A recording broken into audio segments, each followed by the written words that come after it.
Every morning, millions of Americans over 60 wake up, take a handful of expensive collagen pills, and pray for their aching joints to heal. But according to top orthopedic surgeons, you are completely wasting your money. The real culprit isn't just old age. It's systemic inflammation from the standard American diet that is literally starving your cartilage to death. In this video, a top doctor breaks down the exact Mediterranean superfood protocol, including the specific fruits and oils you need to eat tonight, to block that inflammation shield and force your bone cartilage to rebuild fast. Stop suffering in silence. Your kitchen holds the real cure. Let us look at the first real pillar of a true medical anti-inflammatory protocol: long-chain omega-3 fatty acids, specifically icosapentaenoic acid, EPA and docosahexaenoic acid, DHA. You see these products marketed everywhere in American supermarkets, from Costco to Whole Foods, usually with flashing labels promising to magically lubricate your squeaky joints. But let us look at the actual clinical data from the Cleveland Clinic and the FDA. These fatty acids do not act as a mechanical grease that directly oils a worn-out knee joint. Instead, they work on a deep cellular level to suppress the expression of systemic inflammatory cytokines and lipid mediators that actively degrade your existing joint tissues and bone matrices. Unlike plant-based alpha-linolenic acid, found in flax seeds, which your body converts very inefficiently, the EPA and DHA found in fatty fish are used directly by your cells to manage basal inflammation, lower dangerous triglycerides, and protect your cardiovascular system. Furthermore, official data from the FDA notes that a regular dietary pattern rich in fatty fish provides high-quality protein, vitamin D, vitamin B12, and selenium, essential structural blocks linked directly to preserving bone mineral density and significantly reducing the risk of debilitating hip fractures. When you are walking down the seafood aisle, your best strategic targets are salmon and herring. According to clinical nutrition profiles, a 3-ounce serving of cooked Atlantic herring delivers about 1.71 grams of combined EPA and DHA, while cooked Atlantic salmon provides roughly 1.57 grams. Crucially, both are explicitly categorized by the FDA as best choices due to their exceptionally low mercury content, making them completely safe to eat regularly. Now, you might hear high-end health influencers insisting that you must buy expensive, wild-caught Alaskan sockeye, or your joints will never heal. But scientifically speaking, the Cleveland Clinic's database demonstrates that farmed Atlantic salmon actually contains a slightly higher concentration of omega-3s per serving due to their controlled, nutrient-dense diet. While wild-caught options are excellent for their natural profile, do not let grocery store marketing pressure you. The clinical priority is simply getting these low-mercury fatty fish into your body. To apply this standard at home, aim for 2 servings of these fish per week, with each serving measuring about 3 to 4 ounces cooked. For salmon, a simple pan-sear or an oven bake with olive oil, lemon, and herbs is ideal. For herring, since it is commonly found pickled, smoked, or canned in U.S. markets, you must be highly mindful of the sodium levels if you have blood pressure concerns. Always pair your fish with fresh vegetables and whole grains, rather than heavy, sugary sauces that trigger the exact metabolic inflammation we are trying to suppress. Now let us move to the next powerful tool in our anti-inflammatory arsenal: extra virgin olive oil, or EVO. You have probably seen dynamic internet headlines claiming that a spoonful of olive oil acts as a natural ibuprofen that can completely rebuild your knee cartilage. Let us set the record straight. While the biochemistry is fascinating, EVO is not a clinical replacement for a medical painkiller, and it will not physically regrow a single millimeter of eroded cartilage. However, what it actually does is protect the systemic environment surrounding your joints. The real therapeutic value of EVO comes from its high concentration of monounsaturated fatty acids, particularly oleic acid, which helps clear out markers of inflammation like C-reactive protein when used to replace unhealthy saturated fats. More importantly, high-quality EVO contains a unique polyphenol called oleocanthal. Laboratory analyses confirm that oleocanthal inhibits the COX-1 and COX-2 inflammatory pathways through the exact same biological mechanisms as ibuprofen. While this does not mean it acts as an immediate clinical pain reliever, it provides a powerful, steady way to reduce chronic basal inflammation that threatens joint health and fuels conditions like rheumatoid arthritis. The mistake I see many Americans make is treating EVO like a medicinal liquid supplement, swallowing a raw shot of it in the morning. That is entirely unnecessary. The standard American lifestyle benefits most when you simply swap out butter, margarine, or processed mayonnaise and replace them with olive oil in your everyday kitchen. Harvard researchers analyzed a massive cohort study and discovered that consuming just over half a tablespoon, roughly 7 grams, of olive oil a day correlates with a significantly lower risk of early mortality.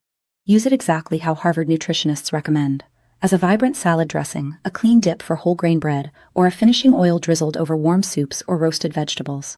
Next, let us address another major item in the Mediterranean protocol, Tart cherries.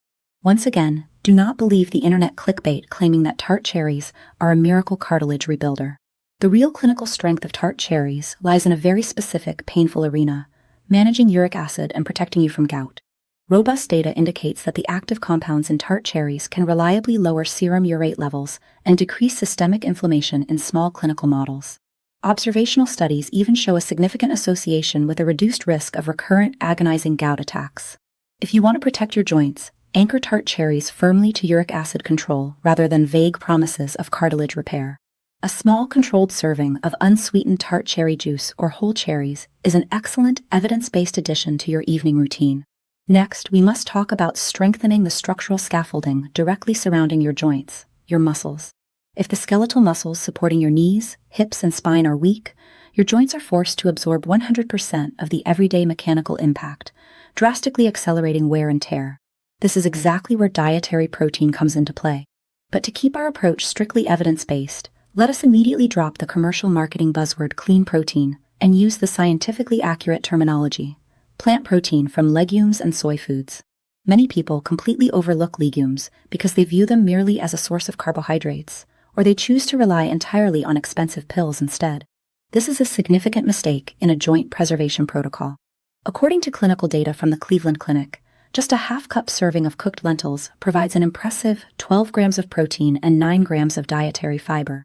This protein is vital because it provides the essential amino acids your body requires to actively build, repair, and maintain the muscles, bone matrix, and skin that keep your frame structurally sound. Furthermore, because lentils have an exceptionally low glycemic index, they stabilize blood glucose and promote long-lasting satiety. This prevents the rapid blood sugar spikes that trigger metabolic inflammation, while their natural polyphenols help suppress inflammatory pathways. Similarly, black beans, which the USDA's My Plate guidelines categorize flexibly as either a protein food or a vegetable depending on your meal structure, are packed with fiber and antioxidants that protect your cardiovascular system and offer superior cellular benefits over refined starches. The absolute heaviest hitter in this plant-forward category, however, is soy. Soy is a complete plant protein, meaning it supplies every single essential amino acid your body cannot synthesize on its own. Clinical data shows that soy foods rich in natural isoflavones can favorably influence bone turnover and help maintain spinal bone mineral density, a factor that is profoundly critical for peri- and postmenopausal women facing accelerated bone loss. But let me break down an expensive supermarket illusion right now. You do not need to spend extra money hunting for specialized organic soy to save your bones or joints. Major medical institutions emphasize standard soy products like tofu, edamame, tempeh, and fortified soy milk because of their natural protein and calcium density, not because of a premium marketing label. Adapting these foods into a typical daily routine is simple. A standard serving is just a half cup of cooked beans or lentils, or a single block of tofu divided across a few meals. You can easily prepare a hearty black bean chili, a nutrient-dense burrito bowl, or swap out half the ground beef in your standard pasta sauce for brown lentils to instantly reduce inflammatory saturated fats. For soy, a quick vegetable and tofu stir-fry, a handful of steamed edamame, or a simple glass of calcium-fortified soy milk in the morning gives your musculoskeletal system the robust structural support it needs without draining your wallet. Now let us turn our attention to the produce aisle and examine dark leafy greens, specifically spinach and kale, which are heavily praised online as absolute must-haves for bone density. You often see wellness blogs telling you to eat mountains of raw spinach because it is supposedly packed with calcium to glue your bones together. But as a clinician, I need to break down a critical piece of medical reality regarding bioavailability that Harvard researchers heavily emphasize. The numbers on a nutritional label do not always equal what your body actually absorbs. Spinach does indeed contain a high amount of calcium on paper, but it is also incredibly rich in a natural compound called oxalate. Oxalates bind tightly to calcium in your digestive tract, crashing its actual absorption rate down to a mere 5%. That means out of an entire cup of cooked spinach, your body only successfully extracts about 13 milligrams of usable calcium. So let us stop exaggerating spinach as a primary calcium source or a magical bone builder. If your goal is optimal calcium absorption, you should avoid eating spinach at the exact same time you take a calcium supplement or consume calcium-dense foods. So, why are spinach and kale still essential in our joint and bone routine? The true scientific answers do not lie in calcium, but in an overlooked powerhouse, vitamin K1. Data from the Cleveland Clinic and the NIH shows that vitamin K is absolutely critical for normal bone metabolism and proper bone mineralization. Specifically, your body relies on vitamin K to synthesize osteocalcin, a vital protein that acts like a biological anchor, locking calcium directly into your bone matrix to make it denser and stronger.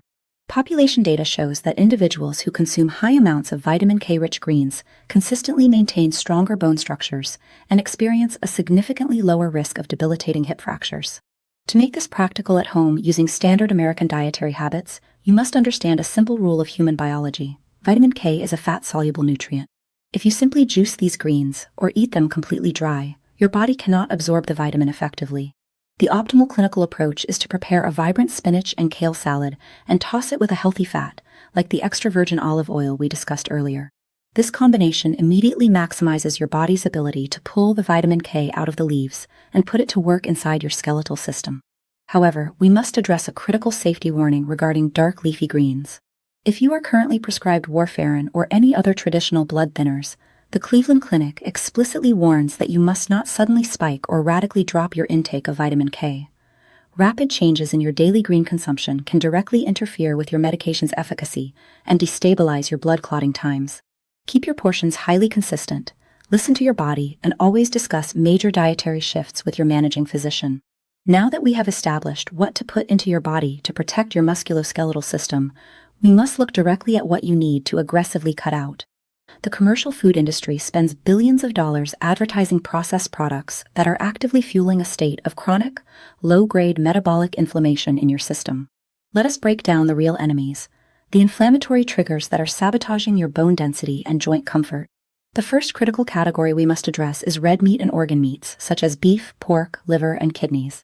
If you listen to popular fitness trends, they will often tell you to eat endless amounts of animal protein for muscle strength. But from a clinical standpoint, especially if you are over 50 or dealing with severe joint discomfort, you need to exercise extreme caution. Established data from the Mayo Clinic shows that red meat and organ meats contain exceptionally high concentrations of purines. When your body breaks down purines, it produces uric acid as a byproduct. If your kidneys cannot eliminate this acid quickly enough, it forms sharp crystals inside your joint spaces, most commonly in the big toe, ankles, or knees, triggering an agonizing acute inflammatory explosion known as a gout flare-up. I need to clarify a common misconception here. Not every single person with general knee pain has high uric acid, but if you have a history of gout or elevated urate levels, continuing to consume heavy amounts of red meat is akin to throwing gasoline on a hidden fire. You must separate general joint wear and tear from purine-induced inflammation and dial back these meats immediately. The second enemy is far more insidious because it is hidden inside everyday processed items. Industrial sweets, commercial sisa, and baked goods powered by high-fructose corn syrup, or HFCS. The mainstream commercial health system often treats sugar purely as a weight gain issue, but the biochemical reality is far worse for your skeletal framework. Mayo Clinic and Cleveland Clinic data reveal that a diet high in refined fructose rapidly escalates systemic metabolic inflammation and elevates serum uric acid, drastically increasing your risk of gout. Even worse, high sugar intake actively interferes with your bone health by accelerating the excretion of essential calcium through your urine, while the regular consumption of carbonated sodas has been tied directly to a higher incidence of bone fractures. Instead of ranking these foods loosely, let us speak plainly. HFCS is a primary driver of metabolic inflammation in the modern diet, and it is actively robbing your bones of the minerals they need to stay dense.